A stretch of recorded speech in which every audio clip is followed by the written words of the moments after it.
What is going on, everybody? Welcome back to the channel. So today is indeed going to be the first Wednesday here in January, which also insanely enough is going to be 2024, but also it is going to be the second month of the lovely Hoonigan update. Now I do have to admit though, I don't think a lot of people are going to care all too much for the rewards, at least until the end of the month. That's also going to come down to a pretty crazy looking Camaro, or I think that might be a Pontiac Firebird. It's probably going to be a Z28. It's also looking pretty insane going to be purple. It does obviously say Hoonigan on the front of the car there, on the gold stripe on the windshield, but many of the rewards here, guys, I have to admit, aren't going to be all that. Like, we do have a tire. We also have the Noble M500. That's honestly going to be a pretty dope car. That way you don't have to buy it. And of course, on many of these, you're also going to get money back for the rewards. So at least you can make some extra money from actually doing these summits. But jumping right into this one, though, is going to be Under Pressure, which, by the way, all 6 of these events are going to be the point-to-point style, where you basically have to, like, beat the clock on each one. So luckily, there's not going to be any AI on any of them, which, by the way, is going to be a win-win. Now, I do have to admit, though, I did once again do the entire summit in first-person mode. I'm not really sure if I'm going to keep doing all 6 of the main events here doing that, but for right now it is going to be fairly entertaining, and I'm also definitely going to be slower than many players doing it, but hey, why not? Because it is going to make like going around turns or at least cutting a bit harder, because you obviously cannot see anything in front of you. And then for the bottom escapes, I did not end up doing first person mode on any of these because that's going to come down to the AI in them, which by the way is going to be the biggest challenge ever. Now for all 3 of these though, I did end up running the exact same car, which is the Lamborghini Countach. I have finally put settings on this vehicle, which did make it a lot better than before, and I would say it's most likely going to be on par with some of the Bugattis. Is it going to be as good as them? Well, I wouldn't say it's going to be like the best car, but the Lamborghini is still going to be a fairly decent car for the most part, at least if you are looking to try a different vehicle out on one of the escapes. It's most likely not going to be breaking any records, but I really have to admit it's going to be a fairly impressive vehicle. Now do keep in mind though, both of the main 2 escapes on the outside of this summit are going to be pretty dang annoying, and the main part of that is going to be the AI in these escapes basically spawning in the worst places possible. I also noticed in some way they're probably going to be based on like an RNG type, and that's probably going to come down to the fact of the AI always spawning in the worst places ever around basically every corner. Now what's kind of odd though is on certain runs I never really had any traffic anywhere, and then of course on other runs I would do, the cars were always around in like the worst places every time I did it. So I would basically hit one of them to like fly off the road. So some of these are most likely going to be fairly RNG. Now the middle escape here, you can also switch into a boat there on the end. Now you don't necessarily have to switch into a boat on this, but I would say toward the end of this event, at least it will give you around 300 to 400 extra yards, which I did notice makes a bit of a difference. And then moving over to the main events here, there is going to be a few events in this one that are going to be vehicle loaned. That's going to be the bottom, or I guess you could say the middle event here, which is going to be prompt and fast on the top left. Keep in mind it's also going to be the lovely Corvette Stingray, which what I can see is going to be maxed out, but you cannot have any of your said parts on the car or even pro settings on it. Which I have to admit though, the build on this car is going to be fairly decent. Like, if it is going to have a random pro setting build on it, I would honestly like to see which one that is, because I would say this car is not going to be terrible in any way. But of course, running these events in first person mode, some of the main issues is actually seeing what you are doing.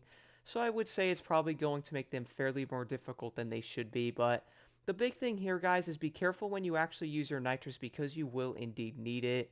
If you are running too much nitrous, by the way, you're most likely not going to have enough when coming out of the corners, which in return is going to make you a lot slower in them. And of course, if you are running your nitrous, you can obviously come out of those said corners a lot faster. So I would recommend holding on to most of it. That way you can actually come out of them a bit quicker. Now moving over to the next event though is going to be with a street tier 2 vehicle called the Supercar, which of course is going to translate to most of the vehicles in this class that you can run. And I would say the number 1 vehicle once again, guys, is going to be the Lamborghini Huracan. It's kind of funny because this was my favorite car back in the Crew 2 before, and I basically never saw anyone running this car, but Here in Motorfest, the Huracan's going to be one of the best street tier 2 vehicles by like basically a mile, and it's also probably going to beat most of the cars by a mile. Before this though, I did end up running a pretty odd vehicle, which is going to be the C8 Corvette right here, which of course is going to be the Donut Media ED. Even to this day though, I don't know why I keep running different vehicles, and most of the leaderboards is going to have a fairly interesting lineup, which of course is going to be 90% Lamborghini Huracan.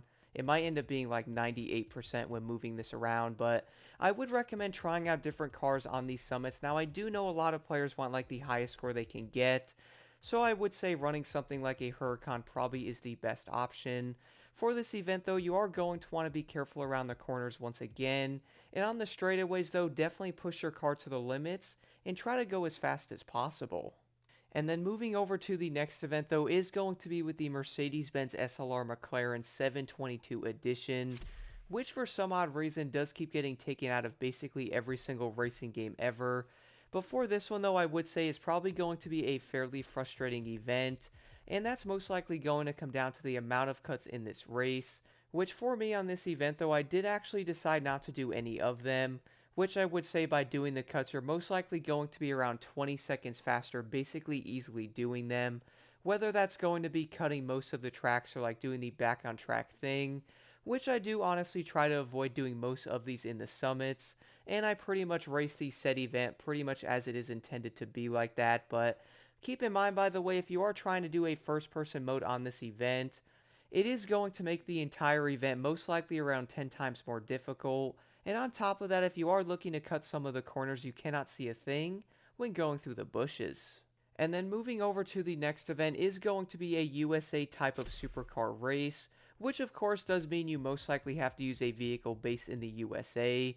Before this though, I once again decided to run the lovely Corvette Stingray. I really would recommend trying out this car because I do think it's pretty dang decent. The number one vehicle you're most likely going to see is the Dodge Viper SRT10, which by the way is also going to be an insanely fun car to run, and it's probably going to be surprisingly good. But if you are wondering though, the Corvette C8 is going to have a better acceleration than the Dodge Viper, which of course on the flip side might end up helping this thing on like the corners, and also like going off the line in the beginning of the set event as well. So that is something to keep in mind when running something like the Corvette. That thing is most likely going to accelerate a lot faster than the Viper. But for the other event though, you're also going to have to run the Viper SRT10 anyway. So if you did want to, you could basically run this car in both of these events, which I would say might end up saving some time instead of like switching cars. But the Dodge Viper is probably going to be a fairly decent car for the most part. I have to admit, running this car last summit, I was honestly insanely surprised with it. Like, the biggest thing about the Dodge Viper is by far going to be the way this car does handle. I would admit it's probably not going to be like the fastest street tier 2 vehicle in this game, but a lot of players are probably going to be generally surprised with how it handles. Overall though, I do think this summit is going to be a pretty dang fun one for the most part. I would say the most annoying part about the summit is probably going to be the AI and the main escapes here. My goodness, they legitly spawn in the worst places ever, and I would say it's most likely going to frustrate so many people. But besides all that though, if you guys have any questions at all, let me know in the comments below. Let's jump right into this.